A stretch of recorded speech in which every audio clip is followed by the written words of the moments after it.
Hello everyone, this is Govind sir. Welcome back to lecture number 9, continuation of light, reflection and refraction chapter. Today we are going to continue refraction topic. So हमने last class में हमने discuss किया था कि refraction जब भी होता है तो रिफ्रैक्टिव इंडेक्स की वजह से होता है और रिफ्रैक्शन में लाइट कहां बेंड होगा, टुवर्ड्स नॉर्मल कब बेंड होगा, अवे फ्रॉम द नॉर्मल कब बेंड होगा, ये सारी चीजें हमने डिस्कस किया था. तो एक छोटा सा रिकैप मैं दे देता हूं कि अगर लाइट रेयर मीडियम से डेंसर मीडियम में जाएगा तो it will bend towards the normal. क्यों ऐसा होता है? क्योंकि रिफ्रैक्टिव इंडेक्स बढ़ेगा, उसका स्पीड डिक्रीज होगा तो bend towards the normal. Second point होता है कि अगर लाइट डेंसर मीडियम से रेयर मीडियम में जाएगा तो रिफ्रैक्टिव इंडेक्स का होता है डिक्रीज होता है, तो रिफ्रैक्टिव इंडेक्स डिक्रीज होगा, स्पीड ऑफ लाइट इंक्रीज होगा और light bends away from the normal. ठीक है, अब उन्हीं कॉन्सेप्ट को हमें यूज करना है. अभी हमारा टॉपिक है refraction through rectangular glass slab. तो सबसे पहले क्या होता है, ये ना एक्चुअल में एक एक्टिविटी भी है एक हिसाब से देखा जाए तो ये आपको एक्टिविटी करनी पड़ती है. तो अब इसके हिसाब से अगर हम देखें तो क्या होता है, सबसे पहले हम एक रेक्टेंगुलर ग्लास स्लैब लेंगे. Rectangular glass slab in the sense आपको ना एक ग्लास स्लैब लेना है, वो आपको लैब में मिल जाएगा. ठीक है, तो basically it looks like this. ठीक है, तो जो उसका बेस है आपको रखना है, उसके बेस का क्या है आउटलाइन स्ट्रक्चर आपको ड्रॉ करनी है. तो जैसे आपने क्या किया है कि एक वुडन बोर्ड होगा, on that wooden board you are going to put one white sheet, on that white sheet you are going to put this glass slab. तो ग्लास स्लैब का जो आउटलाइन स्ट्रक्चर होगा हम उसको ड्रॉ करेंगे पहले. तो चलो ठीक है, हमने ले लिया कि चलो ठीक है हम आउटलाइन स्ट्रक्चर ड्रॉ करते हैं. तो क्या ये है, ये हमने आउटलाइन स्ट्रक्चर ड्रॉ कर दिया इसका. ये आप यहाँ पे ये ले लिया आपने, ग्लास स्लैब का लेंथ हो गया, ये उसका ब्रेथ हो गया. आउटलाइन स्ट्रक्चर आपने ड्रॉ कर दिया. After that you will keep the glass slab over there. अब उसके बाद क्या होता है, आपको नॉर्मल ड्रॉ करना है किसी एक फेस के साइड में. तो चलो ठीक है, मैंने डिसाइड किया कि मैं यहां पे नॉर्मल ड्रॉ करूंगा. तो when you are drawing normal to this particular place, तो आप यहां से आपने डॉटेड लाइन आपने ड्रॉ करके ये नॉर्मल आपने ड्रॉ कर दिया. ठीक है, फिर उसके बाद क्या होता है, आपको क्या लेना है, एंगल ऑफ इंसिडेंस लेना है. तो एंगल ऑफ इंसिडेंस मतलब इंसिडेंट रे लेना है. तो देखो दो चीजें होती है, या तो आप पहले ही जो एंगल ऑफ इंसिडेंस क्या होगा वो आप मेजर कर लो. तो यहाँ पे आप प्रोटेक्टर को रखे, यहाँ पे ऐसे प्रोटेक्टर को ऐसे रखे, मतलब प्रोटेक्टर का जो सेंटर है यहाँ पे रहेगा इस लाइन पे जो नॉर्मल ड्रॉ किया आपने, और मेजरमेंट आपको यहां से ऐसे करना है. ठीक है, फॉर एग्जांपल मैंने डिसाइड कर लिया कि चलो ठीक है मुझे यहाँ पे कहीं पे 41, 42, 43 जो भी डिग्री है वहां पे मुझे क्या करना, उसको प्लॉट करना उस लाइन को. तो मैं अपने हिसाब से, क्योंकि मुझे बाद में एंगल तो मेजर करना ही पड़ेगा, तो यहाँ पे मैंने एक लाइन ड्रॉ कर दिया है. ठीक है, सो ये जो लाइन आप ड्रॉ कर रहे हो, फॉर एग्जाम्पल हमने एंगल 45 डिग्री के लिए लिया है उसको. ठीक है, तो आपको पता था प्रोटेक्टर को आपको ये इस डायरेक्शन में रखना है जो आपका डी शेप है, उल्टा डी में, और आपका मेजरमेंट ये लाइन होगा, मतलब यहां से 0 ऐसे करके, तो ये 45 डिग्री हो गया. ठीक है, ये जो आपने कंसिडर किया है ए बी, इसको आप इंसिडेंट रे इमेजिन करते हो. एक्चुअल में क्या होता है कि इंसिडेंट रे एक्चुअल में कैसे होना चाहिए, अगर ये ग्लास स्लैब नहीं होता तो it was assume to travel like this, ये ना इस डायरेक्शन में ट्रेवल करता. ठीक है, या ऐसे इस स्ट्रेट लाइन में जाता. करेक्ट, बट अब क्या होता है कि ना जैसे कि ये ग्लास स्लैब आने की वजह से उसका क्या होगा, रिफ्लेक्शन होगा. तो देखो ये जो है ना ए बी है, A B is the incident ray. तो अगर आपको मेंशन करना तो you can mention A B is nothing but what, it's a incident ray. तो ए बी इंसिडेंट रे है. नॉर्मल के साथ में जो एंगल बनाएगा उसको बोलेंगे एंगल ऑफ इंसिडेंस. तो कैपिटल आई का होगा एंगल ऑफ इंसिडेंस होगा. So capital I is called the angle of incidence, angle between the incident ray and normal. सो ये होगा I is angle of incidence. Clear. अब उसके बाद हम दूसरे पॉइंट पे आ जाते हैं. तो अब जब ना लाइट दूसरे मीडियम में जाता है तो क्या होता है, light will bend, light bends towards the normal. तो देखो ये हो गया, ये यहां पे ऐसे हो गया. अब ये लाइट ना बेंड होगा. अच्छा चलो ठीक है, जो एक्सपेरिमेंट के हिसाब से मैं पहले बता देता हूं. तो क्या होता है कि आपने प्लेटफॉर्म के ऊपर ग्लास स्लैब को रख दिया. ठीक है, सो जैसे फॉर एग्जांपल के लिए मैंने इमेजिन किया कि चलो ठीक है ये है प्लेटफॉर्म, और उस प्लेटफॉर्म के ऊपर, जैसे ये प्लेटफॉर्म है, इस प्लेटफॉर्म के ऊपर मैंने ग्लास स्लैब को रख दिया. For example this is the glass slab and I have kept the glass slab वो ये ऐसे. ये बेसिकली रिमोट को मैंने ग्लास स्लैब इमेजिन कर लिया. तो क्या होता है कि यहां पे आपने लाइन को ड्रॉ किया. तो पहले क्या करना होता है आपको, ये जो आपने लाइन ड्रॉ किया है उस लाइन पे आप 2 पिन्स लेते हो. You take 2 pins. तो ये एक पिन आपने यहां रख दिया है और एक पिन आप यहां पे पुट कर दो. कहीं पे 2 पॉइंट आपने पिन्स को पुट कर दिया है. P1 P2 आपको लिखना है तो लिख सकते हो, अदरवाइज डजंट नो नीड. अब वो 2 पिन्स जो आपने रखे हैं ना, वो 2 पिन्स को आपको इस साइड से ऑब्जर्व करना.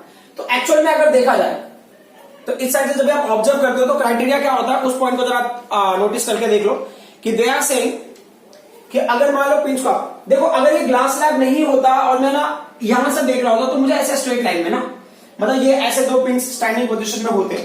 फॉर एग्जांपल ऐसे दो पिंस होते हैं यहाँ पे स्टार्टिंग पोजीशन में, ऐसे यहाँ पे ये दो पिंस ऐसे स्टार्टिंग पोजीशन में होंगे यहाँ पे, ठीक है।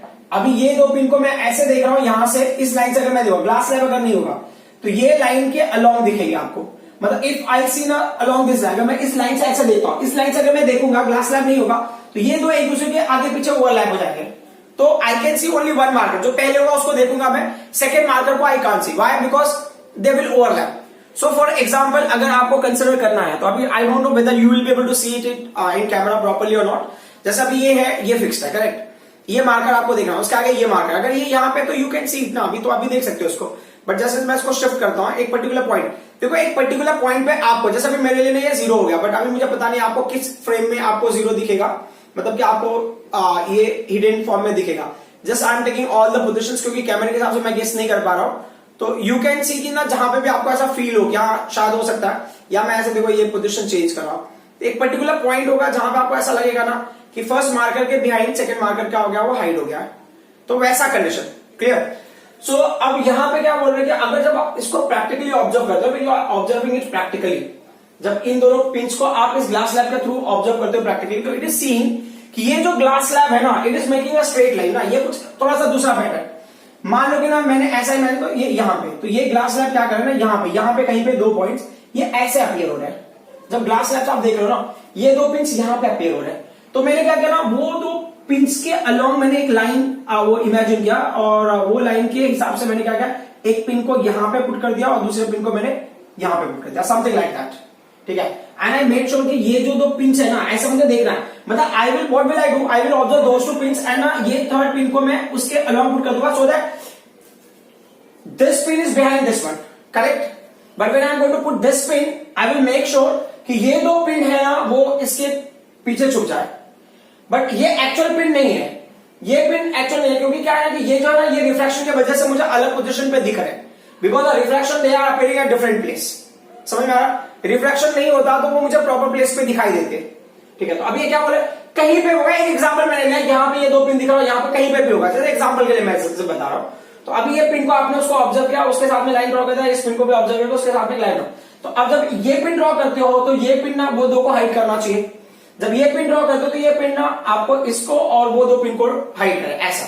तो अब ये बोल रहे हैं कि इसके हिसाब से आपने क्या किया, एक लाइन ड्रॉ कर दिया, तो मान लो ये दो पिन को ज्वाइन करेंगे, तो अभी ये दो पिन को ज्वाइन करते हुए मैंने एक लाइन ड्रॉ कर दिया यहाँ पे, clear, we have drawn a line, तो ये हो गया आपका ये कंडीशन, क्लियर।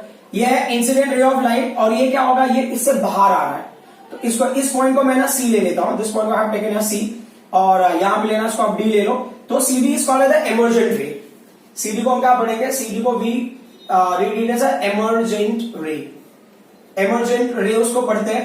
अब जो इमर्जेंट रे, यहां पे भी नॉर्मल आपको बनाना है, तो you make a normal over here also, यहां पे भी आपने नॉर्मल बना दिया, तो नॉर्मल के साथ में जो इमर्जेंट रे एंगल बनाएगा उसको हम क्या बोलेंगे, एंगल ऑफ इमर्जेंस, तो ये बनाएगा angle of emergence, so it will make angle of emergence, ठीक है। तो ये एंगल ऑफ इमर्जेंस हो गया, उसका नोटेशन आप ई ले लेते हो।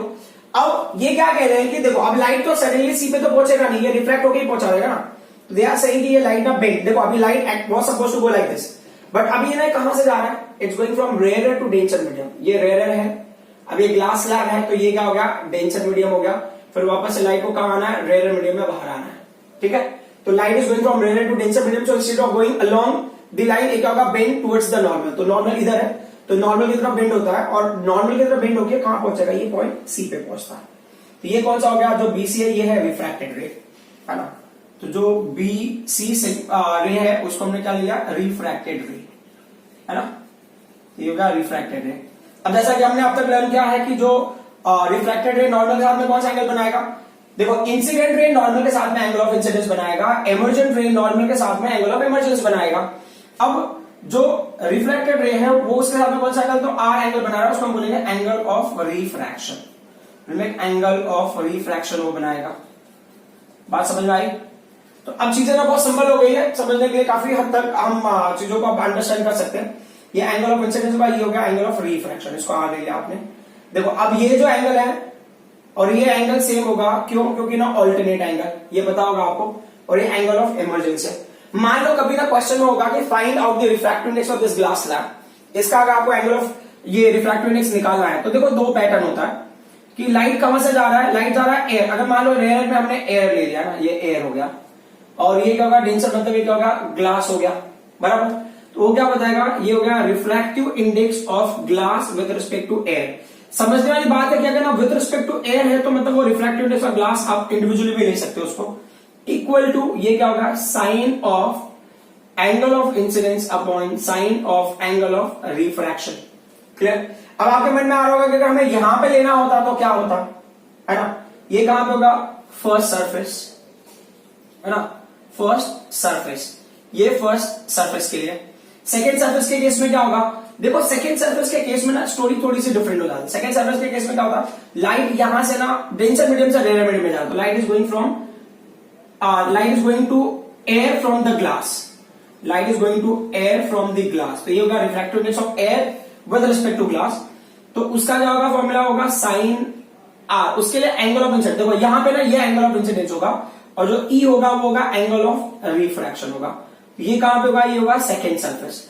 जैसे अभी ये जो पॉइंट मैंने बताया ये ना वैसे इसकी रिक्वायरमेंट नहीं है, बट कभी कभी ना एग्जाम में ना ऐसे क्वेश्चंस आ गए हैं जहां पे ना इस जगह के डिटेल कुछ दिए होंगे और आपको पूछ सकता है कि NAG का वैल्यू क्या होगा, मतलब जब लाइट ना एयर टू ग्लास में जा रहा है तब ना रिफ्रैक्टिव इंडेक्स क्या होगा, और जब लाइट ना ग्लास से एयर में जा रहा है तब रिफ्रैक्टिव इंडेक्स क्या होगा, विल इट रिमेन सेम और विल बी डिफरेंट। तो ये दोनों सेम नहीं होते हैं आपके इन्फॉर्मेशन के लिए, तो ये जो दोनों वैल्यूज है ये सेम नहीं होंगे, ठीक है। बट अगर मान लो मुझे ग्लास स्लैब का निकालना है तो I will use this one, but अगर मुझे ना ग्लास से एयर का निकालना है, मतलब लाइट अगर ग्लास से एयर में जा रहा है तो I can use this one, ठीक है।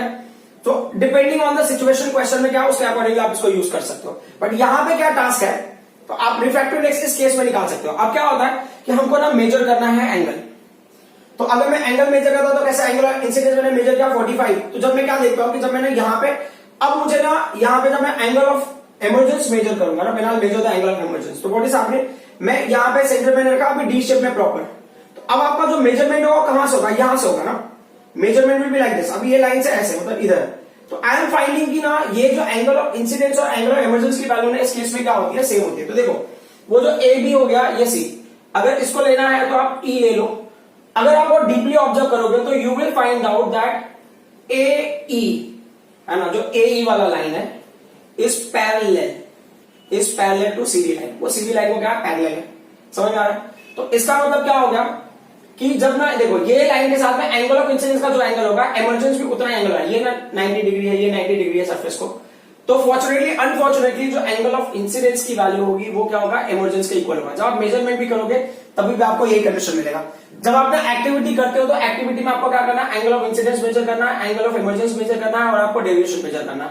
तो angle of incidence for example हमको मिला 45 डिग्री, एंगल ऑफ इमर्जेंस भी हमको मेजर करेंगे तो 45 ही मिलेगा, तो डेविएशन की वैल्यू कितनी होती है, ये होता है एक्चुअल में आई माइनस ई और ई माइनस आई जो भी करना है आपको, तो ये वैल्यू हो गया 0 डिग्री।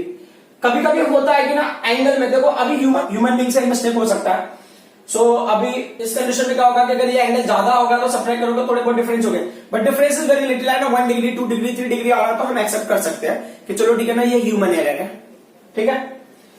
तो ये पॉइंट आपको समझ में आ गया। अब ये क्या कह रहे हैं कि ना जो आपका एक्चुअल रे ऑफ लाइट था that was actually trying to go along ABE line, but ये क्या होगा ना अपनी जगह से शिफ्ट होकर कहां आ गया, CD लाइन पे आ गया। तो ये बोल रहे हैं जो शिफ्ट है ना, shift the perpendicular separation between these two lines, perpendicular separation between the actual line means the line along which it was supposed to pass and the line which we are getting, तो ये दोनों के बीच में जो actual separation है इसको अगर आप ले तो CF, तो जो CF है ना उसको हम क्या बोलते हैं, CF को हम बोलते हैं लैटरल शिफ्ट और लैटरल डिस्प्लेसमेंट, उसको बोलेंगे लैटरल शिफ्ट और लैटरल डिस्प्लेसमेंट हम बोलेंगे, ठीक है। सो आई होप कि ये बातें आपको समझ में आई होंगी। अब ये बोले ना लैटरल डिस्प्लेसमेंट डिपेंड किसके ऊपर करता है, सो लैटरल डिस्प्लेसमेंट ये डिपेंड किसके ऊपर करता है, तो आप बताओगे कि डिपेंड्स, लैटरल शिफ्ट और लैटरल डिस्प्लेसमेंट डिपेंड्स अपॉन किसके ऊपर डिपेंड कर रहा है वो पॉइंट को देख लो। तो सबसे पहले डिपेंड करता है एंगल ऑफ इंसिडेंस के ऊपर, कि आपने एंगल ऑफ इंसिडेंस कितना सिलेक्ट किया उसके हिसाब से। तो first it depends upon angle of incidence, ठीक है। तो अगर एंगल ऑफ इंसिडेंस ज्यादा होगा ना, एंगल ऑफ इंसिडेंस ज्यादा होगा तो लाइट इधर होगा, और इधर रिफ्लेक्शन के बाद वाली जो लाइट है ना, तो ये जो है ना सेपरेशन ज्यादा होगा, मतलब the shift will be more अगर एंगल ऑफ इंसिडेंस मोर होगा। तो अब उस पॉइंट पे भी मैं आ जाता हूं कि प्रॉपर रिलेशन क्या है।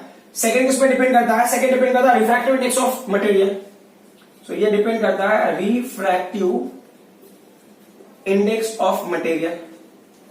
तो मटेरियल का जो रिफ्रैक्टिव इंडेक्स होगा उसके ऊपर डिपेंड कर रहा है, तो उसका नोटेशन क्या हो गया, एन हो गया। और जो थर्ड पॉइंट है जिसपे वो डिपेंड करता है, thickness of glass slab, thickness of glass slab. तो ग्लास स्लैब का जो थिकनेस है उसके ऊपर भी डिपेंड करता है। तो अब देखो, अगर मैं इसको इक्वेशनल टर्म में लिखता हूं, मतलब ऐसे रिलेशन टर्म, तो यहां पे होगा, तो मैं ऐसे लिख सकता हूं कि देयरफॉर जो लैटरल शिफ्ट है ना, लैटरल शिफ्ट ले लो या लैटरल डिस्प्लेसमेंट ले लो, जो भी आपको लेना, ये प्रोपोर्शनल है, किसके प्रोपोर्शनल है, एंगल ऑफ इंसिडेंस के। ये प्रोपोर्शनल है रिफ्रैक्टिव इंडेक्स को भी, ये प्रोपोर्शनल है thickness of the glass slab also. ठीक है, अब मुझे पता नहीं ये पार्ट आपको दिख रहा था नहीं दिख रहा था, बट क्या है, यहां पे लिख रहा प्रोपोर्शनल टू थिकनेस। समझ में आ रहा है? तो जितना ज्यादा एंगल ऑफ इंसिडेंस लोगे उतना ज्यादा आपको लैटरल डिस्प्लेसमेंट मिलेगा, लैटरल शिफ्ट मिलेगा। जितना ज्यादा रिफ्रैक्टिव इंडेक्स इसमें क्या होता है कि अगर आप समझो रिफ्रैक्टिव इंडेक्स ज्यादा तो लाइट ज्यादा बेंड होगा, लाइट ज्यादा बेंड होगा। तो अब ये लाइट अगर यहाँ पे बेंड होता तो यहाँ पे नॉर्मल आपको बनता है, यहाँ पे तो फिर ये लाइट ना ऐसे जाती है, तो यू कैन सी ना शिफ्ट हो गया। दूसरा जो लास्ट वाला पॉइंट है, थिकनेस। थिकनेस जितना ज्यादा होगा उतना ज्यादा आपको क्या मिलेगा, रिफ्रैक्शन मिलेगा। मतलब ना जो इमेज का शिफ्ट होता है वो थिकनेस के ऊपर भी काफी हद तक डिपेंड करता है। मतलब कितना शिफ्ट होगा कितना नहीं होगा वो डिपेंड कर रहा है थिकनेस के ऊपर भी। समझ में आ रहा है? तो ये हो गया reflection through rectangular glass slab. तो इसमें ना इसका हम यूज कर सकते हैं, ग्लास स्लैब का रिफ्रैक्टिव इंडेक्स फाइंड आउट करने के लिए भी कर सकते हैं। दूसरा हम ये भी वेरीफाई करने के लिए कर सकते हैं कि ना जो इंसिडेंट रे और एमर्जेंट रे में क्या रिलेशन है, तो दे आर पैरेलल। कैसे पता चलता है? क्योंकि angle of incidence angle of emergence अगर इक्वल होता है ना, समझने के हिसाब से देख लो ना कि ये एक लाइन हो गई और एक लाइन हो गया, करेक्ट। और ये दोनों लाइन को अगर मैं देख रहा हूं तो ये दोनों पैरेलल हो गए, बराबर। ये पैरेलल किसलिए हो गए? ये देखो, ये नॉर्मल है, ये नॉर्मल है, करेक्ट ना। तो ये नॉर्मल सरफेस का नॉर्मल ना, तो ये नॉर्मल जो लाइन है ये इसके साथ में भी अटैच है, वही नॉर्मल लाइन है। तो मतलब ये दोनों लाइन आपस में पैरेलल है और ये लाइन आपस में पैरेलल है, तो मतलब उनके बीच का एंगल क्या होगा, सेम होगा। ये ज्योमेट्रिकल मेथड से आपको पता होना चाहिए, ठीक है। सो इस कंडीशन के लिए ना अगर आपको आता है, ये एक्टिविटी आता है तो भी अच्छा है, कभी कभी एक्सपेरिमेंट में भी पूछ सकता है, तो then you need to explain all these things. So I hope ये पार्ट आपको समझ में आया होगा। Now will discuss about very important topic of this chapter, that is refraction by spherical lenses. ठीक है, तो इसके लिए ना सबसे पहला पॉइंट तो ये है कि अगर आप ना कोई लेंस कंसिडर करते हो, तो जैसे अभी जो मैं डिस्कस कर रहा हूं ये बल्ज आउट पार्ट है। तो अगर आपको ना ये जिस साइड से है, अगर आपने ऑब्जेक्ट यहां पे रखा हुआ है, ये बल्ज आउट पार्ट है यहाँ पे, तो ये क्या होगा, it is called the convex. ये सरफेस हो गया कॉन्वेक्स, ये कॉन्वेक्स सरफेस हो गया, ठीक है। अब इस सरफेस का सारा डिटेल ना राइट हैंड साइड में होगा, जैसा हमने डिस्कस किया था कि इसका फोकस होगा, फिर उसका सेंटर ऑफ कर्वेचर होगा, फिर उसके ना 3 टाइम्स डिस्टेंस पे ले लेते हो तो आपको इन्फिनिटी भी मिल जाता है। पर ये क्या कह रहे हैं कि जैसे ही ना आप ना इसका सेकेंड सरफेस लेते हो लेंस का, मतलब इसके सारे डिटेल लेफ्ट हैंड साइड में आ जाएंगे। तो फर्स्ट कर्वेचर का जो रहेगा ना, फर्स्ट कर्वेचर का all detail will be on right hand side, second curvature का all detail will be on left hand side. अब मुझे डिफरेंशिएट करना, तो फर्स्ट कर्वेचर के डिटेल को मैंने F1 ले लिया, C1 ले लिया, लाइक इन्फिनिटी 1। वैसे इन्फिनिटी 1 हम रिप्रेजेंट नहीं करते हैं, वैसे जब हम ना सेकंड सरफेस का लेते हैं तो हमको मिलता है F2 मिलता है, सेंटर ऑफ कर्वेचर मिलता है, फिर उसका जो उसका इन्फिनिटी का पोजीशन होगा। बट एक्चुअल में क्या होता है कि जब ना हम ना ये लेंस बनाते हैं तो जो ओवरऑल इसका फोकल लेंथ होता है वो क्या होता है, फिक्स हो जाता है। जब ओवरऑल लेंथ उसका फोकल लेंथ फिक्स हो गया तो मतलब जो F1 की वैल्यू है, ये मान लो कि दोनों के लिए F1 F2 की वैल्यू दोनों साइड में सेम हो गया, मतलब इस सरफेस के हिसाब से इस साइड में भी जो आपने F1 लिया और इस साइड में भी जो F2 लिया उसकी वैल्यू सेम होगी। तो जो C1 का वैल्यू उसके अकॉर्डिंगली नहीं होगा ना, क्योंकि क्या होगा कि पहले C1 ये F1 के हिसाब से डिपेंड करता था और जो C2 ये F2 के हिसाब से डिपेंड करता था। बट ये क्या होगा कि ये हो सकता है ना फोकल लेंथ का वैल्यू थोड़ा आगे पीछे शिफ्ट हो, एडजस्टमेंट हो सकता है उसमें। तो अब हो सकता है F1 की वैल्यू यहाँ पे नहीं, मतलब पहले कर्वेचर का जब ये ना मिरर की तरह था दैट टाइम, इसका फोकल लेंथ यहाँ पे था, उसका सेंटर ऑफ कर्वेचर यहाँ पे था। अगर वो मिरर की तरह होता तो फॉर एग्जाम्पल हम कहेंगे अगर एक कॉन्वेक्स मिरर होता तो उस क्राइटेरिया में उसका ना फोकस यहाँ पे होता, उसका सेंटर ऑफ कर्वेचर यहाँ पे होता, जैसा हमने कॉन्वेक्स मिरर के टर्म में डिस्कस किया, ठीक है। बट अब ये लेंस होने की वजह से उसका फोकल लेंथ का पोजीशन थोड़ा आगे पीछे हो सकता है, बिकॉज ओवरऑल का फोकल लेंथ सेम होगा। तो अब उसके अकॉर्डिंगली उसका डबल पे ही सेंटर ऑफ कर्वेचर हो, वैसा कंपल्सरी नहीं है। सेंटर ऑफ कर्वेचर में शिफ्ट, क्योंकि इसका कर्वेचर ज्यादा है तो हो सकता है, कर्वेचर ज्यादा है तो रेडियस की वैल्यू छोटी होगी, कर्वेचर कम है तो रेडियस की value come. Curvature in the sense ना मोर कर्व, मतलब ये क्या है, कम कर्वेचर है, ये ज्यादा कर्वेचर है, तो कम कर्वेचर होगा तो रेडियस ज्यादा होगा और ज्यादा कर्वेचर होगा तो रेडियस कम होगा, समथिंग लाइक दैट। सो अभी ये क्या कह रहे हैं, इस कंडीशन के हिसाब से अगर आप जाते हो तो मतलब अब आपको ना थोड़ी सी चीजों को मॉडिफाई करना पड़ेगा। तो हमें जो कॉमन वैल्यू मिलेगा उसको हम F1 लेंगे और जो C1 की जगह हम क्या लेंगे 2F1 लेंगे, और फिर जो इन्फिनिटी वाला कंडीशन है वो तो हमें कंसिडर करना ही पड़ेगा।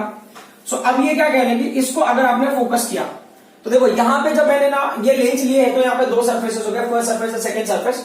अब जो फर्स्ट सरफेस है उसको मैंने ब्लू मार्कर से वो किया हुआ है, जो दूसरा सरफेस है उसको मैंने ब्लैक मार्कर से। तो फर्स्ट सरफेस के सारे डिटेल को आप वन में ले लो। देखो आपके एनसीईआरटी टेक्स्ट बुक में अगर आप देखोगे तो इस साइड में सारे वन वाले टर्म है, इस साइड में टू वाले टर्म है, कोई फर्क नहीं पड़ता। हम लॉजिकली अंडरस्टैंड करने की कोशिश कर रहे हैं क्योंकि आपको बस पोजीशन से मतलब है कि आपका इमेज कहां बनेगा। तो ये फर्स्ट सरफेस के सारे डिटेल यहां पे आ गए, तो ये इसको आपने लिखा F1, ये जो डिस्टेंस होगा ये होगा 2F1 होगा, और ये I1 इन्फिनिटी वाला पोजीशन होगा basically 3 times of focal length. तो उसके बाद के जो डिस्टेंस होगा वो एज ए इन्फिनिटी ही हम उसको एज ए ट्रीट करेंगे। तो देखो इस समझना इसमें क्या है कि जो ये लेंस है तो लेंस आपने ड्रॉ किया है, प्रिंसिपल एक्सिस होगा आपको ना, ये है ऑप्टिकल एक्सिस है, ये जो लाइन है ये ऑप्टिकल एक्सिस है, ये लाइन को हम बोलते हैं ऑप्टिकल एक्सिस। ये हो गया ऑप्टिकल एक्सिस, और ये जो पॉइंट है इसको आप O ले लेते हो, ये हो गया ऑप्टिकल सेंटर। ये जो है ये पॉइंट उसको आप O लेते हो और ये हो गया ऑप्टिकल सेंटर, ये पॉइंट होगा ऑप्टिकल सेंटर, ठीक है। ये इस लेंस का सेंटर होगा ऑप्टिकल सेंटर, ठीक है। तो अब ये जो आपने प्रिंसिपल एक्सिस ड्रॉ किया है, ये प्रिंसिपल एक्सिस का क्या होगा, यहां से 2 सेंटीमीटर पे F1 लिया, 4 सेंटीमीटर पे 2F1 लिया, 6 सेंटीमीटर पे I1 होगा बेसिकली, जो इन्फिनिटी 1 होगा फर्स्ट सरफेस के हिसाब से। सेकेंड सरफेस के हिसाब से ये जो फोकस होगा ये F2 हो गया। देखो ये वैल्यू सेम है डिफरेंट है, अभी हमें उसके पीछे नहीं जाना है। तो ये जो यहां पे होगा ये 2F2 हो गया, ठीक है। ये पोजीशन किसका होगा, इन्फिनिटी के लिए हो जाएगा। तो सेम क्राइटेरिया हमको हर किसी कंडीशन के लिए मेंशन करना पड़ेगा। अब जो इसके बेसिक रूल्स है, वेरी बेसिक रूल्स, जो सबसे पहला बेसिक रूल है, अच्छा देखो जो लाइट है नाम की मतलब light which is parallel to principal axis, the light which is parallel to principal axis, जो ऑब्जेक्ट कहीं पे भी होगा, मान लो ना ये ऐसे है, ये पैरेलल टू प्रिंसिपल एक्सिस है, तो अगर बहुत सारी light parallel to principal axis आते हैं तो वो इन्फिनिटी हो जाता है। तो मान लो मेरा अजम्पशन है कि बहुत सारी लाइट इन्फिनिटी से आ रहा है, that many lights coming from infinity, ये पैरेलल हो गया बराबर। सो ये हो गया ऑब्जेक्ट, इसका मतलब से लाइट आ रहा है। पहले जो रूल है उसके ऊपर मैं फोकस कर रहा हूं, मैं इसी के साथ में रूल को भी कवर कर ले रहा हूं। तो जब लाइट इन्फिनिटी से आएगा तो क्या होगा, ये ऑप्टिकल एक्सिस क्या है, उसको बेंड दिखाता है। एक्चुअल में बेंड तो यहां पे भी होता है, फिर यहां पे भी होता है, बट हम उसको एज एवरेज बेंडिंग दिखाते हैं उसका, ठीक है। तो जब लाइट ना ये ऑप्टिकल एक्सिस से बेंड होगा तो कहां से पास होगा, ये पॉइंट सबसे इंपॉर्टेंट है। तो देखो यहां पे लोग ना बहुत कंफ्यूज होते हैं। आप हमेशा याद रखना जब लेंस होता है तो लाइट हमेशा ना parallel raise of light which is parallel to principal axis after refraction will pass through focus of first curvature, ये पॉइंट याद रख लेना, should pass through focus of first curvature। आपको ये कहीं बुक में लिखा हुआ नहीं मिलेगा, बट रूल यही है, क्योंकि जब आप कॉन्केव लेंस करोगे that time you will understand better way कि हाँ क्यों हम ना फोकस ऑफ फर्स्ट कर्वेचर ले रहे हैं। तो फर्स्ट कर्वेचर का फोकस किधर है, फर्स्ट कर्वेचर का, देखो फर्स्ट कर्वेचर का फोकस हम राइट साइड में क्यों ले रहे हैं, डिटेल क्यों, क्योंकि ना अगर ये किसी स्फीयर का पार्ट होता तो उस सारे स्फीयर का पूरा पार्ट इधर होता, तो स्फीयर का जो है ना सेंटर इधर ही होता, उसका फोकस वगैरह सब कुछ इधर ही आएगा। सेकंड जो अगर ये कर्वेचर के हिसाब से लेंगे तो उसका सारा डिटेल किधर आएगा, लेफ्ट साइड में आएगा। तो ये पहला रूल यही हो गया कि ray of light, if incident ray of light is parallel to principal axis will pass through focus after refraction, will pass through focus after refraction, but मैं थोड़ा सा मॉडिफाई करता हूं, will pass through focus of first curvature. समझ में आ रहा है। तो फर्स्ट कर्वेचर का फोकस कहां पे, ये F1 है। तो जो पहली लाइन, देखो पहली लाइन भी पैरेलल है तो वो भी फोकस से जाएगी, जो सेकेंड लाइन है वो भी पैरेलल है वो भी फोकस से जाएगा, जो थर्ड लाइन है वो भी पैरेलल है प्रिंसिपल एक्सिस, वो भी फोकस से जाएगा, और ये भी क्या होगा पैरेलल है तो फोकस से जाएगा। ये क्या होगा, यहां पे एक देखो एक पॉइंट फॉर्म कर रहा है, तो ये है ना पॉइंट साइज इमेज मिलता है आपको, पॉइंट साइज इमेज, ठीक है। ये क्या होता है, हाईली डिमिनिश्ड होता है, इज व्हाट, हाईली डिमिनिश्ड, है ना। पॉइंट साइज होगा तो हाईली डिमिनिश्ड हो गया ना। और दूसरा क्या हो गया कि जो अपर रेज ऑफ लाइट है, जो लाइट ना अबव प्रिंसिपल एक्सिस है वो ना बिलो प्रिंसिपल एक्सिस जाने की कोशिश कर रहा है, तो मतलब क्या हो गया, इन्वर्टेड इमेज बनेगा। ये क्या होगा, इन्वर्टेड इमेज मतलब क्या होगा, रियल एंड इन्वर्टेड इमेज। समझ में आ रही बात। तो एक हमने रूल भी डिस्कस कर लिया और प्लस एक हमने इमेज भी बना लिया। तो इसमें ऑब्जेक्ट कहां पे, इसमें ऑब्जेक्ट है इन्फिनिटी पे, तो अगर ऑब्जेक्ट कहां पे होगा, एट इन्फिनिटी, है ना। ये ऑब्जेक्ट का पोजीशन है, ऑब्जेक्ट कहां पे होगा, एट इन्फिनिटी। ऑब्जेक्ट अगर एट इन्फिनिटी पे होगा तो इमेज कहां बनेगा, एट F1 बनेगा। समझ में आ रहा है। जो फर्स्ट कर्वेचर का फोकस है वहां पे बनेगा आपका इमेज। क्लियर। अब ना जैसा हमने पहले रूल लिया था, एक आपको याद होगा ना, हमने मिरर के टाइम पे लिया हुआ था, तो बहुत सिंपल सा टास्क है कि आपने 2 सेंटीमीटर का गैप लिया ना, तो ये 2 centimetre, 4 centimetre, 6 centimetre and then 8 centimetre, then what 10 centimetre and this 12. So हमें ना वही पॉइंट वापस से सिलेक्ट करना जो हमने पिछली बार लिया था. तो ये क्या होता है, separation between object and image. Separation between object and image is approx. किसके अप्रॉक्स होता है, अप्रॉक्स होगा 4 टाइम्स ऑफ फोकल लेंथ. जो एवरेज फोकल लेंथ आप ले रहे हो उसका 4 टाइम. समझ में आ रहा है. तो जो फोकल लेंथ हमने लिया है यहां पे, तो ना मतलब हमने फोकल लेंथ कितना लिया इस लेंस का, हम फोकल लेंथ ले रहे हैं 2 सेंटीमीटर. तो 2 सेंटीमीटर को 4 से मल्टीप्लाई कर दो, तो 4 इंटू 2 कितना होगा, 8 सेंटीमीटर. तो मतलब हमारे कंस्ट्रक्शन के हिसाब से जहां पे ऑब्जेक्ट होगा उसे 8 सेंटीमीटर पे इमेज बनेगा. तो ऑब्जेक्ट हमने इन्फिनिटी, तो हमने इन्फिनिटी किसको इमेजिन किया है कि इन्फिनिटी जो डिस्टेंस होगा ना almost 3 times of the focal length, उसके बाद का डिस्टेंस इन्फिनिटी में आ जाएगा.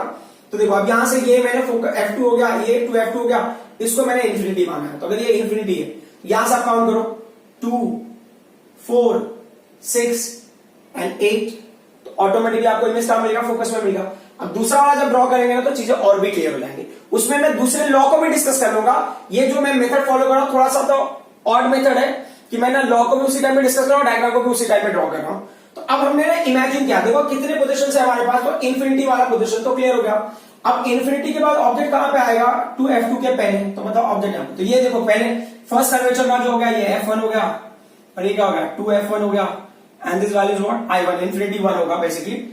ये क्या होगा यहां पे लोगे तो ये F2 होगा, this value is what 2F2 होगा. क्लियर. इस पॉइंट के बाद ना जो भी डिस्टेंस आप लोगों को इन्फिनिटी में आएगा, तो हम क्या करते हैं ना, इस पॉइंट पे मैंने ऑब्जेक्ट को इमेजिन किया. तो ऑब्जेक्ट का क्या होगा, जो हाइट ऑफ ऑब्जेक्ट होगा that should be the smaller than this lens का जो रहेगा आपको पैटर्न मिलेगा. ठीक है. तो ये आपने ऑब्जेक्ट ले लिया, this object A B, but object को आपने इमेजिन कहां पे किया वो पॉइंट देख लो. तो देखो ये ऑब्जेक्ट ना 2F2 के पहले है, समझ में आ रहा है, और ये इन्फिनिटी, इसके बाद कोई भी पॉइंट लोगे तो इन्फिनिटी होगा. तो आप ना बिटवीन इन्फिनिटी और 2F2 ले सकते हो, क्योंकि ये 2F2 हो गया और मैं उस साइड में कहीं इन्फिनिटी लिया, तो उसका जो सेंटर होगा ना उन दोनों का मिड पॉइंट इन्फिनिटी में ही फॉल होगा. इसके लिए मैं क्या यहां पे यूज करता हूं, I will use the term beyond. तो इस केस में जो ना ऑब्जेक्ट है वो कहां पे है, object is beyond 2F2, object beyond 2F2 है. क्लियर. ये समझ में आई बात. अब देख लेते हैं रूल क्या है, बहुत सिंपल सा. जो पहला रूल था, first rule, ray of light parallel to principal axis. ठीक है, वो लेना ही पड़ेगा हमको हर केस में. And will pass through focus of first curvature, जो फर्स्ट कर्वेचर का फोकस है उससे पास होगा. जो सेकंड रूल है वो क्या है, the light will pass through optical centre will go undeviated. जो लाइट ना ऑप्टिकल सेंटर से जाएगा वो बिना डेविएशन के क्या होगा, पास हो जाएगा. तो उसका कोई रिफ्लेक्शन वगैरह नहीं होगा. तो अभी जो लाइट ना यहां से जा रहा है, इट इज गोइंग अनडेविएटेड. अब देखते हैं ये कहां पे मिलता है. So it will meet it over here. जहां पे मिला है, आप देखो आपको एफर्ट लेने की जरूरत है, ऑटोमेटिकली सारी चीजें सेट हो जाती है. ठीक है. तो यहां पे आपको मिल गया इमेज. क्लियर.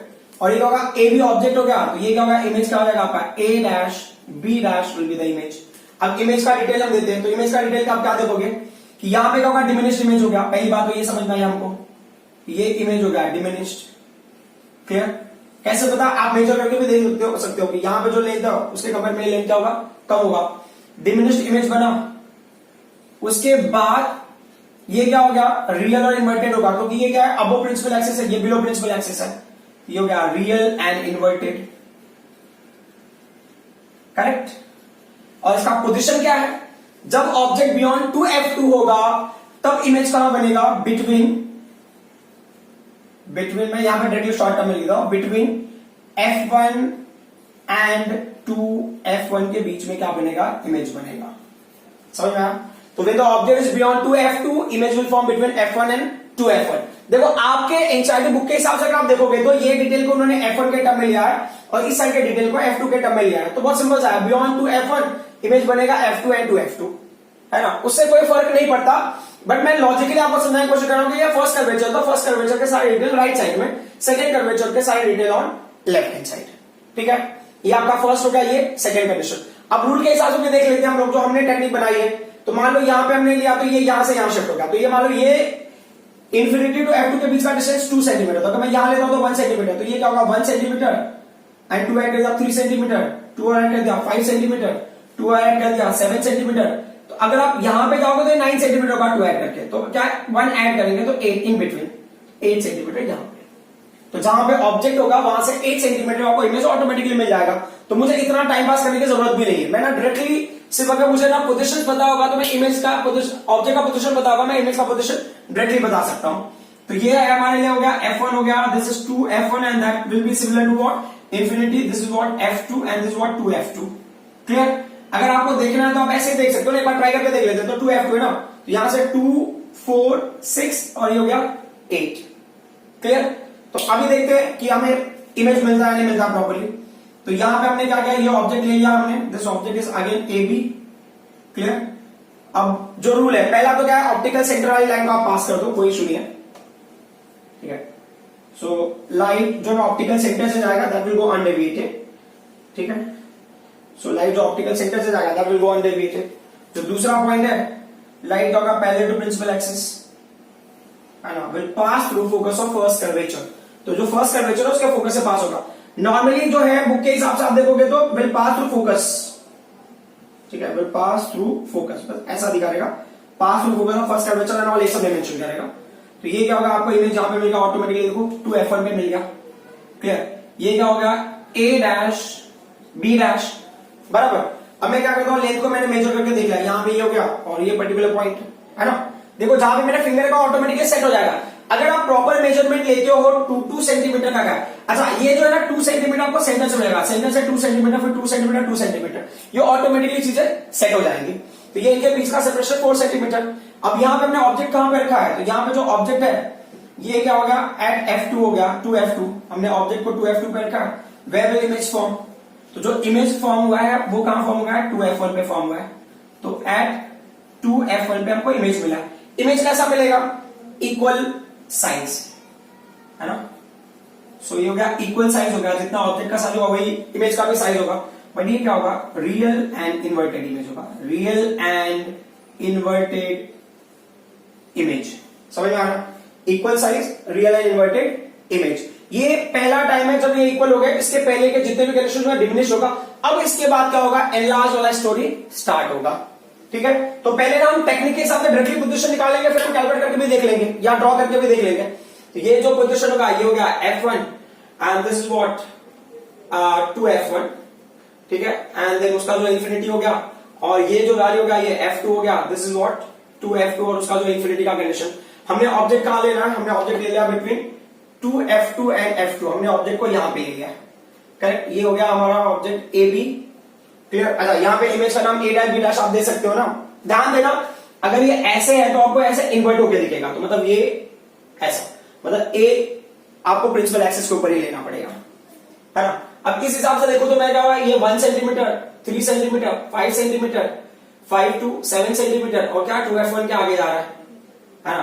तो बियॉन्ड हो गया 2F1, इमेज हमारा बियॉन्ड 2F1 बनना चाहिए। तो लेट्स सी कि जो हमने पहला, चलो ठीक है, हम ना पहला ऑप्टिकल सेंटर से बना लो लाइट।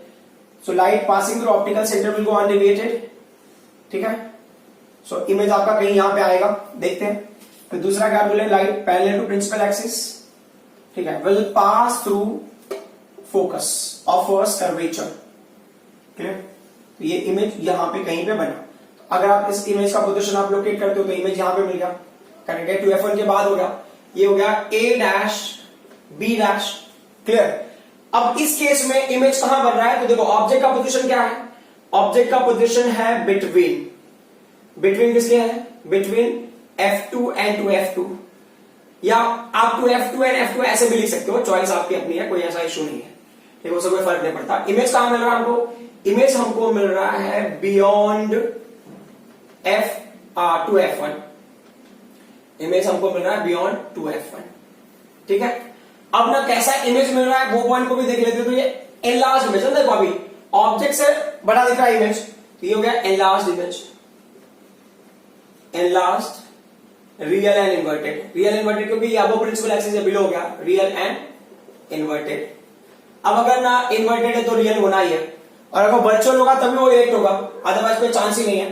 ठीक है, अब वापस से हो गया, ये जो है F1, this is 2F1, this we have taken as F2, this is what 2F2, so let's see, अब हमें ऑब्जेक्ट कहां लेना है, हम अभी ऑब्जेक्ट को लेंगे फोकस पे, ठीक है। ऑब्जेक्ट को हमने फोकस पे रख दिया, फोकस ऑफ द लेंस। तो ये क्या होगा, ये ए बी हो गया, ठीक है। अब देखो ना, अगर ऑब्जेक्ट फोकस पे होगा तो इमेज कहां बनेगा, तो वो ध्यान देते हैं। अभी ना ये 2 सेंटीमीटर, 4 सेंटीमीटर, 6 सेंटीमीटर, ये जो इन्फिनिटी मैंने मार्क किया वहां पे आके 8 सेंटीमीटर। तो इन्फिनिटी का क्या होता है, इन्फिनिटी का क्राइटेरिया वेरी सिंपल, अगर 2 रेज ऑफ लाइट पैरेलल दिख रहे हैं मतलब वो क्या होंगे, इन्फिनिटी पे उनका इमेज मिलेगा, ठीक है। तो अभी देख लेते हैं इस केस में कि जो पहला टास्क है कि ray of light will pass through optical centre, वो हमने ड्रॉ कर दिया। तो लाइट जो ऑप्टिकल सेंटर से पास हो रहा है वो हमने बना दिया। तो दूसरा क्या होगा, ray of light parallel to principal axis will pass through focus of first curvature, है ना। So will pass through focus of first curvature. तो ऑप्टिकल सेंटर से जब आपने उस लाइन को ड्रॉ किया तो ये ऐसे आ गया, करेक्ट। तो as you can see these two lines are appearing almost parallel, almost मतलब पैरेलल ही है, ऑलमोस्ट क्या, ठीक है। तो ये देखो, ये ना ये जो है एरोज बनाना बहुत जरूरी है, बिकॉज अगर आप ये एरोज नहीं बनाते हो तो एग्जाम में आपका मार्क्स डिडक्ट हो जाता है, ठीक है। सो जब भी आप बोर्ड करेक्शन के टाइम पे एरोज नहीं बनाया आपने तो ये एरोज के लिए आपके मार्क्स डिडक्ट हो जाते हैं। तो मतलब it will give you the direction कि कौन से डायरेक्शन में लाइट ट्रेवल कर रहा है, समझ में आ रहा है। आप एक साइड में भी बनाते तो भी चला, मैंने 2 साइड में बना दिया, कोई इशू नहीं है, ठीक है। तो अभी ये रेज ऑफ लाइट का होगा ऐसे पहले जाए, but they will not meet. तो इसका मतलब क्या होगा कि अगर ऑब्जेक्ट कहां पे होगा, इस केस में यहां पे होगा ऑब्जेक्ट F2 पे, मतलब ऑब्जेक्ट इज एट फोकस। जब ऑब्जेक्ट फोकस पे होगा तो ये पहला क्या होता है, इंफिनिटी। जो इमेज बनेगा वो कहां बनेगा, इंफिनिटी पे बनेगा। Image will form at infinity, ठीक है। जो क्लाउड टाइप वाला मैं बना रहा हूं उसके अंदर में ऑब्जेक्ट और इमेज का पोजीशन है वो आप समझ लेना। अब देखो ये क्या है, इमेज कहां बनेगा, मतलब कैसा इमेज बनेगा, तो ये एनलार्ज होगा। पहले तो ऑलरेडी एनलार्ज बना है ना, तो ये भी होगा एनलार्ज इमेज बनेगा। This is also what, enlarge. But एक और पॉइंट है, इमेज का पैटर्न कैसा होगा, रियल और वर्चुअल।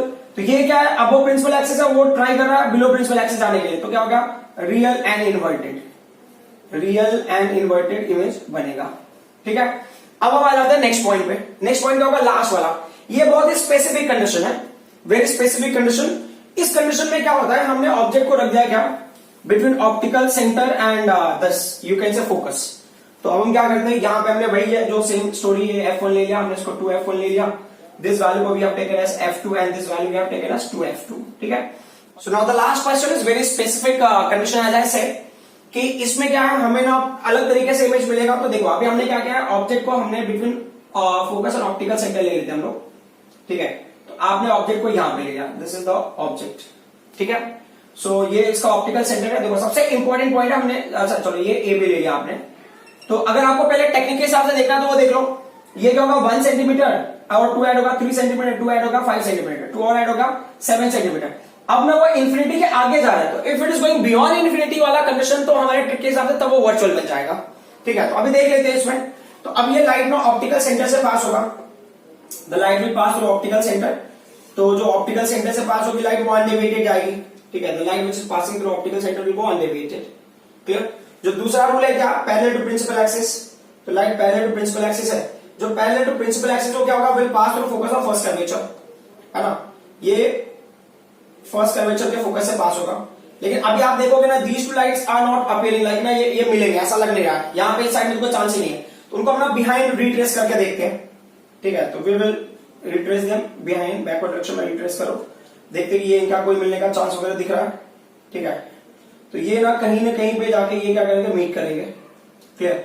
अच्छा देखो अभी ये पोजीशन का कोई ऐसा इशू नहीं है, हो सकता है ना आपको ना किसी को ये जो पॉइंट्स है ना ये बिटवीन F एंड 2F1 के बीच में मिल जाए, 2F2 और F2 के बीच में मिल जाए, किसी को उसके बाद में मिल जाए, है ना। तो ये समझो इस टाइप में इमेज आपको मिलेगा। तो यहाँ पे आपको बस इतना याद रखना है कि इमेज आपका कहां बन रहा है, image is forming on same side, समझ आ रहा है। तो ऑब्जेक्ट कहां पे बन रहा है आपको, ऑब्जेक्ट आपने कहां रखा है, ऑब्जेक्ट आपने रखा है बिटवीन F2 एंड O, है ना। यहाँ पे ऑप्टिकल सेंटर मेंशन करने की जरूरत है, पहला टाइम में जहां ऑप्टिकल सेंटर हमारे बहुत इंपॉर्टेंट होगा। हर जगह पे आप ऑप्टिकल सेंटर अगर मेंशन करते हो तो बेटर है, ओ ऑप्टिकल सेंटर का पोजीशन। तो अब इमेज कहां बन रहा है, इमेज, तो इमेज को मैं इस साइड लिख रहा था, तो क्या होगा, सेम साइड इमेज बनेगा, सेम साइड पर उसका एग्जैक्ट लोकेशन नहीं है, समझ आ रहा है। अब देखो ना इस केस में देखो, ये है जैसा इमेज आपका, ये जो ऑब्जेक्ट है अबो प्रिंसिपल एक्सिस है, इमेज भी अबो प्रिंसिपल एक्सिस है, मतलब एक होगा इरेक्ट इमेज हो गया। तो ये क्या होगा, इरेक्ट इमेज का होता है वर्चुअल होते हैं, तो ये वर्चुअल एंड इरेक्ट इमेज बन गया, समझ में आ रही बात। तो ये ना बहुत ही इंपॉर्टेंट कंडीशन है, एग्जाम में मोस्टली इसके ऊपर ज्यादा फोकस होता है, क्योंकि ना लोगों को ऐसा लगता है कि ये क्वेश्चन शायद बहुत कम लोगों को आएगा या जो भी इश्यूज होंगे, और ये है हमारा प्रैक्टिकल एप्लीकेशन के लिए हम जो मैग्नीफाइंग ग्लास वगैरह हम यूज करते हैं ना, मैग्नीफाइंग ग्लास वगैरह में, तो आप ये सारी चीजों को अपना बहुत इजीली देख सकते हो। तो जो वर्चुअल इमेज है ये बहुत ही स्पेसिफिक कंडीशन है, इसमें क्या हो गया, आपका ऑब्जेक्ट और इमेज दोनों सेम साइड में फॉर्म होगा। सो आई होप ये सारी बातें आपको समझ में आई होगी कि हम ऑब्जेक्ट कहां पे लेते हैं और इमेज कहां पे फॉर्म होता है। ट्रिक के हिसाब से भी आपको समझ में आया होगा, और जो मैंने नॉर्मली ड्रॉ करके दिया होगा वो भी आपको समझ में आया होगा। So, जो हमने अब तक डिस्कस किया था वो कॉन्वेक्स लेंस के लिए था। लेंस के बारे में एक और चीज है कि देखो ये आउटर पार्ट था, इसके लिए हमने इसको, ये बल्ज आउट वाला पार्ट था, इसके लिए हम इसको कॉन्वेक्स बोलते थे। इसका कॉन्वेक्स दोनों साइड से है तो उसको हम डबल कॉन्वेक्स लेंस भी बोलते हैं, कॉन्वेक्स लेंस या डबल कॉन्वेक्स लेंस। एक और पॉइंट है कि अगर ना, क्योंकि ना हम श्योर नहीं है कि इसका सेंटर ऑफ कर्वेचर और इसका सेंटर ऑफ कर्वेचर सेम है या नहीं, हो सकता है ना ये स्मॉलेस्ट स्फीयर का पार्ट हो, ये बिगेस्ट स्फीयर का पार्ट है।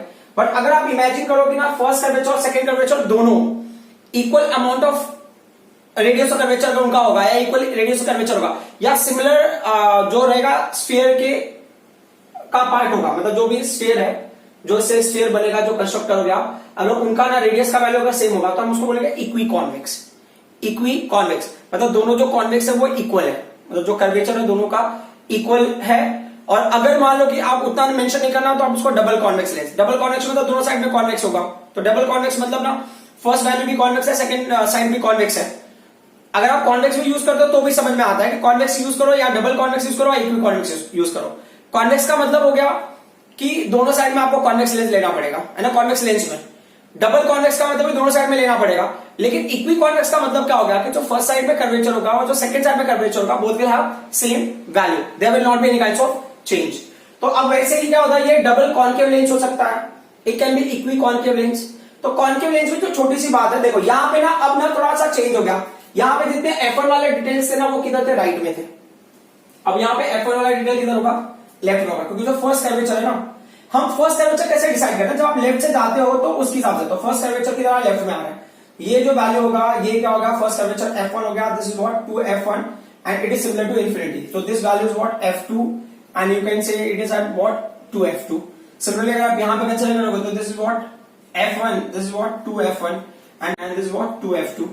Is that clear? अब हमें क्या करना है, ऑब्जेक्ट लेना है, तो ऑब्जेक्ट का दो ही क्राइटेरिया हम लेंगे, तो इसमें ना दो ही पॉसिबिलिटी ही है कॉन्केव लेंस में। पहला क्या होगा, first the rays of light will be parallel to, means parallel to principal axis, so rays of light incident on this will be parallel to principal axis, ठीक है। so उसका criteria बहुत simple सा है कि आफ्टर रिफ्रैक्शन पास थ्रू।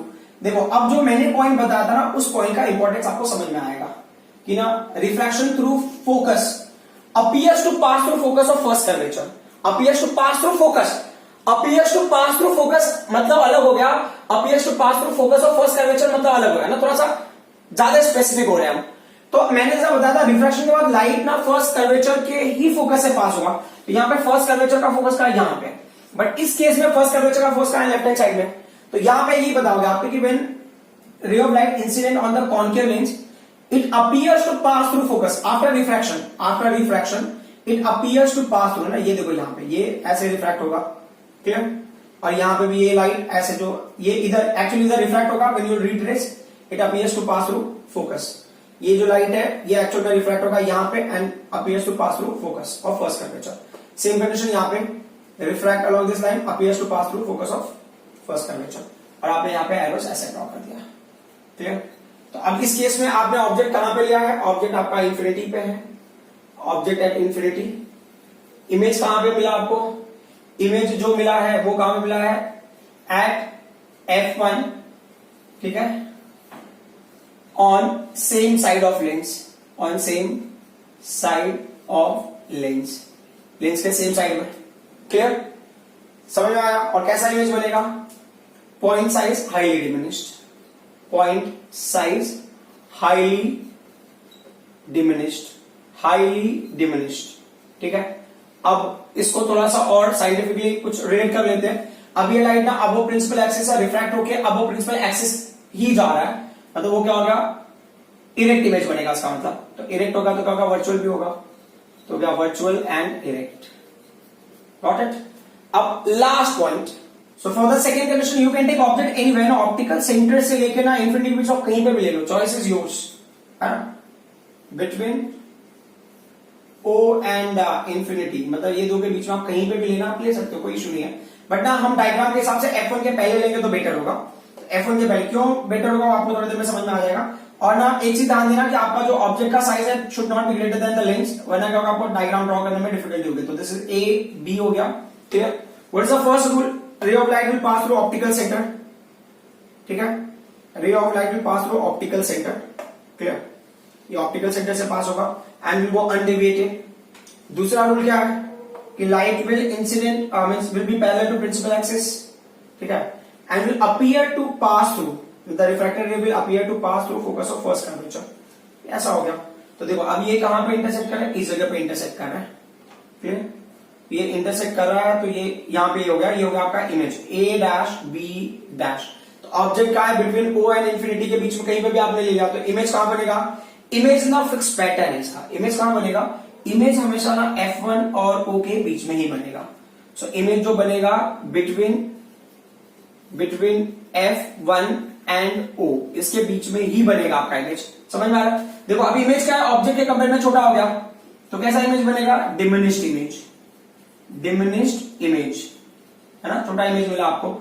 उसके अलावा और क्या मिलेगा? जैसा ऑब्जेक्ट ना अबो प्रिंसिपल एक्सिस है, इमेज भी अबो प्रिंसिपल एक्सिस है, तो क्या होगा? वो वर्चुअल इमेज हो गया, मतलब इरेक्ट इमेज हो गया। तो इरेक्ट हो गया तो virtual and erect, virtual and erect, ठीक है। तो ये पॉइंट आपके हो गए। सो ये पूरे कंडीशंस है for the refraction by spherical lenses. So आपको जो भी कंडीशंस नहीं समझ में आया होगा, आप उसको एक बार वीडियो को रिपीट करके देख लेना, you will definitely get it. These diagrams are not that difficult. So convex lens में मोस्टली, कॉन्केव लेंस में मोस्टली आपको ये डायग्राम आता है ड्रॉ करने के लिए, कॉन्वेक्स लेंस में ये आता है और इसके अलावा भी आते हैं, ठीक है। वैसा नहीं क्या आपको स्पेसिफिकली यही पूछते हैं, बट ना ये जो है वर्चुअल वाला ये बहुत इंपॉर्टेंट है और कॉन्केव लेंस में ये बहुत इंपॉर्टेंट है, क्योंकि इंफिनिटी वाला तो लोगों के हिसाब से बहुत बेसिक हो गया, ठीक है। So I hope whatever I explain up till now you people understood. Thank you very much.